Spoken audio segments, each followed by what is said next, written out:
We think we've got gravity all figured out, right? But what if I told you there's a secret hidden right under your feet in the simple rhythm of the tides that changes, well, everything? Okay, so what if the solid ground you're standing on right now, the foundation of your house, the street outside, what if it isn't actually solid? What if it's breathing, rising and falling every single day in the slow, silent rhythm? And not just by a little bit. We're talking about half a meter. That's, what, nearly 2 feet? Think about that for a second.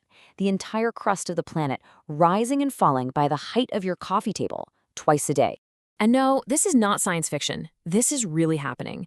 Every single day, the massive continental plates we live on are being bent and stretched by the quiet but totally relentless pull of the moon. So this crazy phenomenon actually has a name. It's called earth tides. Yeah, you've heard of ocean tides, obviously, but it turns out the solid rock of our planet gets pulled and squished in the exact same way. And look, this isn't some brand new fringe idea. Scientists have known about this for decades. I mean, check out this paper from way back in 1974 by Paul Melchior. He nailed it, calling it the elastic deformation of our planet, all thanks to the pull of the moon and sun. This is just fundamental to how our world works.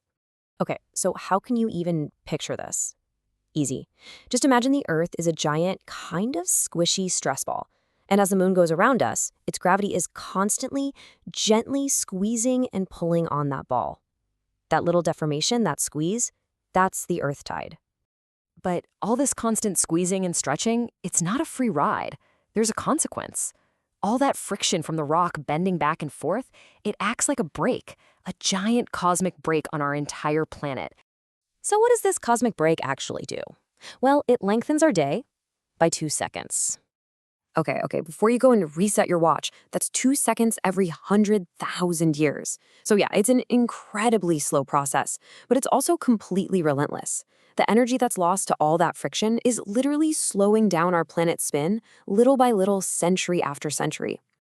And this is where it gets really interesting. Because this whole thing with the tides, both in the ocean and in the rock, it forces us to ask a really deep question about gravity itself. It basically sets up a huge showdown between two of the greatest minds ever, Isaac Newton versus Albert Einstein.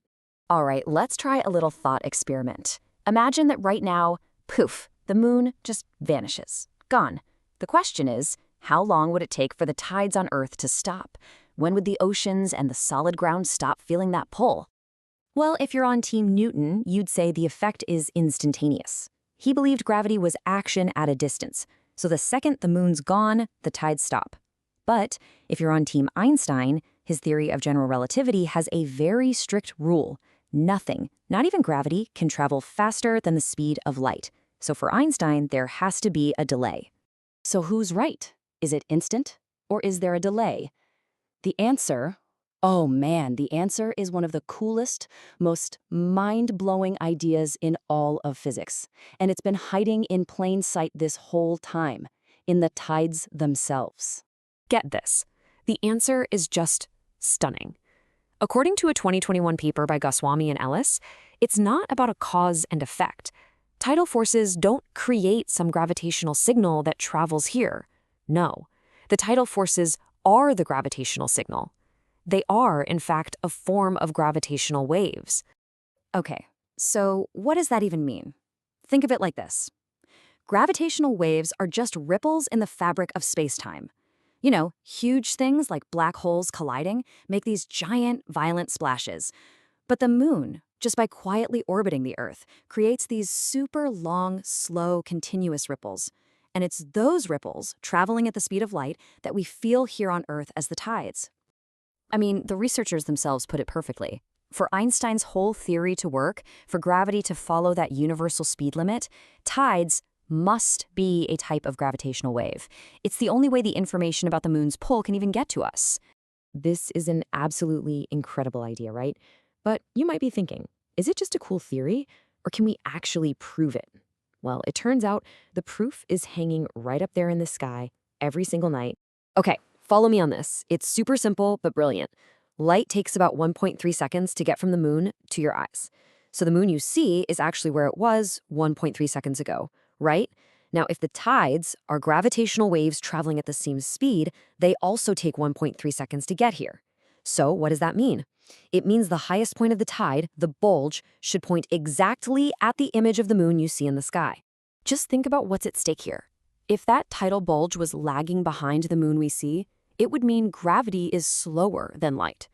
If it was somehow ahead of it, it would mean gravity is instantaneous and Newton was right all along.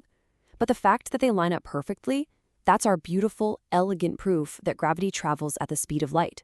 Einstein was right. Isn't that just incredible? The answer to one of the biggest questions in physics wasn't found in some giant particle accelerator.